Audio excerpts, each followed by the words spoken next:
What's up, Batman fans? It's the Emerald Enthusiast of the Multiverse Musings Podcast Network. Here with a look at the Spin Master 12-inch figure of Selina Kyle.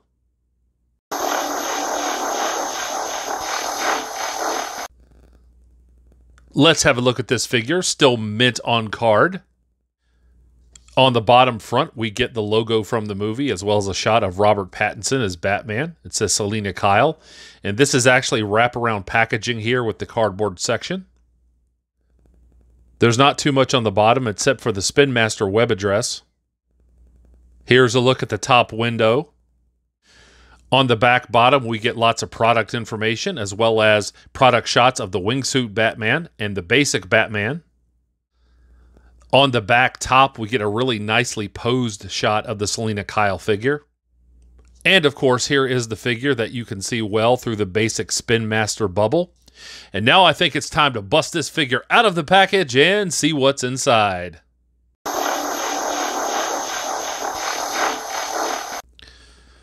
Here is the figure removed from the outer packaging, but still in the inner plastic. And here we see Selina Kyle, aka Catwoman, out of the package and ready to rumble. There's a great deal to like about this figure, especially for the price point, although I do have a few criticisms. So let's go ahead and take a closer look at the details of this figure now. So the lower body is all one color, and that's accurate to the movie. I will say that the figure is pretty sturdy, and I certainly appreciate that, especially since the figure's wearing heels. So I appreciate the fact that it doesn't fall over easily. The boots are differentiated from the pants, and I like that it's not just a perfunctory effort with all one color. You still get these wrinkles sculpted in, and this is a duller shade than the shinier boots. So I certainly appreciate that.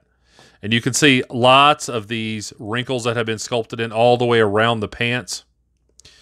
Get a hinge at the knee here. Figure can kick out this far in a front kicking motion. Good articulation at the hips. You can get her in a very high side kicking motion. Unfortunately, the legs don't go back very far. They're blocked by the hips.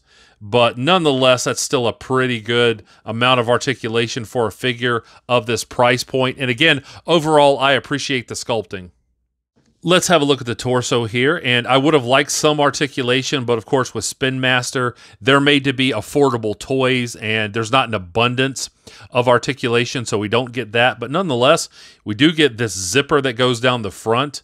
You can clearly see that sculpted well. Little bit of paint here for the belt buckle and the belt part of this. So I like how that looks. Again, good sculpting on the back as well. You get this texturing back here. So overall, again, for what Spin Master does with their torsos, the type of figure that they put out, I think this is a good job. Let's have a look at the arms here, and I like the detail on the gloves. Those look really good. Get wrist articulation, elbow articulation. Certainly appreciate that. I like the sculpting. This looks accurate to the type of suit that Zoe Kravitz was wearing in the movie. Like, it's thick enough to be protective, but at the same time, she can move well in it. So I like the way that Spin Master depicted that here. You can get the shoulders to go up that far. You can get them to go around 360 degrees.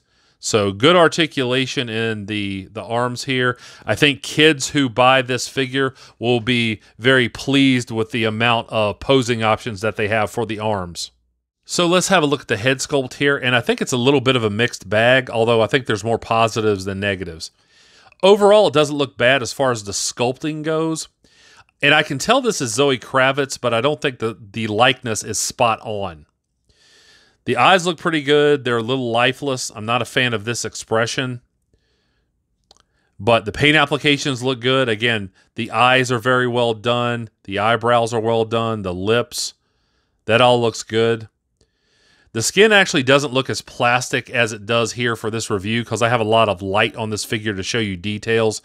In person, I don't think you'll find that it's as plastic as it looks with all this light, directly on it. Good detail on the ears. I like that. The hair is accurate. It looks a little plastic. I think they could have done a little bit better. There's a look at the back. In terms of articulation, you can get her to look side to side, and that's good. You can get just a tiniest bit of articulation up and down, so I think they could have done better with that too. But overall, this isn't a bad head sculpt. And one last thing that I want to point out, with these gripping hands, I really feel like this figure could have had at least one accessory, but we don't get anything like that. It's just the figure.